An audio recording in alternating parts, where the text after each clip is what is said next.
Why you should stop avoiding conflict. In your childhood, it was useful to avoid conflict in order to win the affection of your caregivers. As an adult, however, it can be harmful.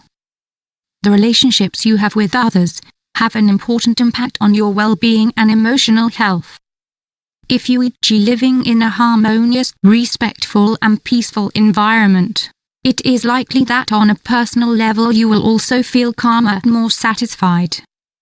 However, it is not necessarily best to systematically avoid conflicts, discussions, disagreements and opposing opinions. In fact, you are probably unknowingly harming yourself. Therefore, we suggest that you stop avoiding conflicts. Let's examine its benefits. The way you react to conflict is part of your personality. Some people are excessively argumentative and find it difficult to hold a conversation. Others know how to find a healthy balance.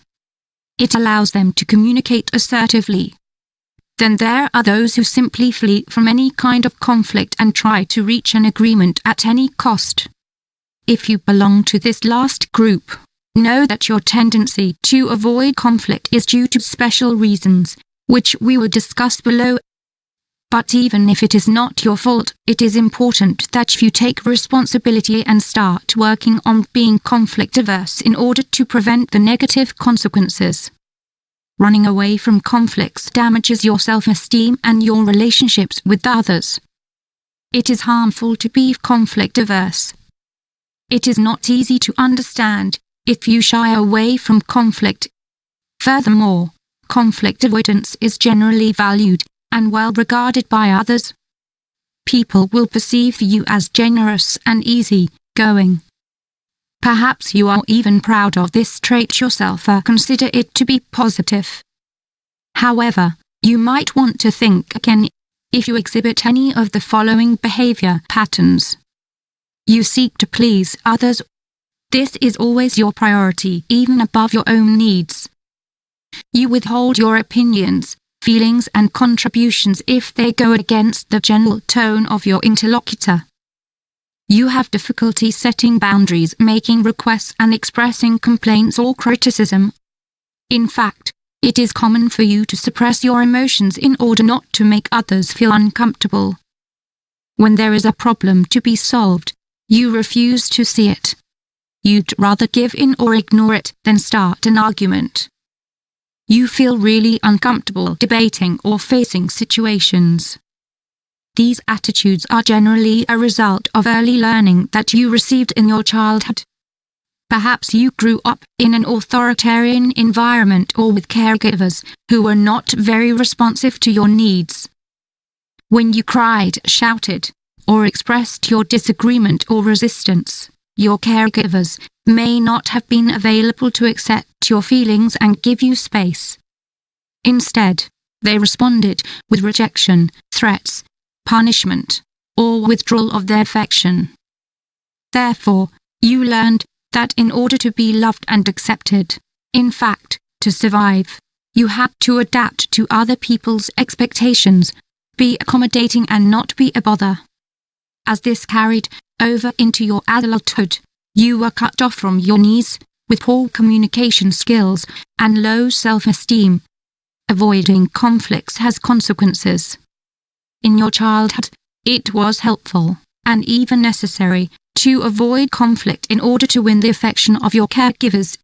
Even today, it enables you to avoid confrontations, fights and other situations that bother you and make you sad. That being said, it in turn generates unwanted consequences. In fact, you are hurting yourself in several ways by avoiding conflict. You put your needs aside and sacrifice yourself for others.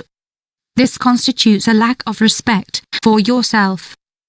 It damages your self-esteem and your relationship with yourself.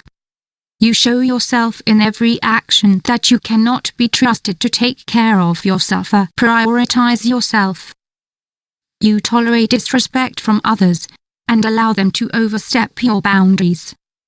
It creates abuse and unbalanced relationships that create great wear and tear and emotional suffering. you do not allow yourself to express your feelings. But suppressing them can affect your state of health. Remember that every emotion has a function. It's there for a purpose that you can't just ignore. You leave problems unresolved. It makes them repeat themselves and perpetuate themselves. If someone is doing wrong and you don't disagree, not only will they continue to do it, but you will likely develop a strong resentment towards them. Your personal relationships are affected due to your lack of communication. By avoiding conflicts, giving in and always agreeing, you create a wall that prevents the other person from knowing what you really think and need. In the long run, it will hinder and destroy the connection between you. If you run away from conflicts, it means that you do not express your own opinion and have low self-confidence. How to stop avoiding conflict? If you see yourself reflected in the 90 above situations, it is important that you act to turn the situation around. First of all, you need to start by changing the way you look at conflicts. Stop interpreting them as something negative to be avoided at all costs. Try to perceive them as an opportunity to clarify your ideas and attitudes and find solutions. Get used to getting in touch with you. You're probably used to not even thinking about what you want or need. This is because you only focus on what others want. But it's time to prioritize yourself.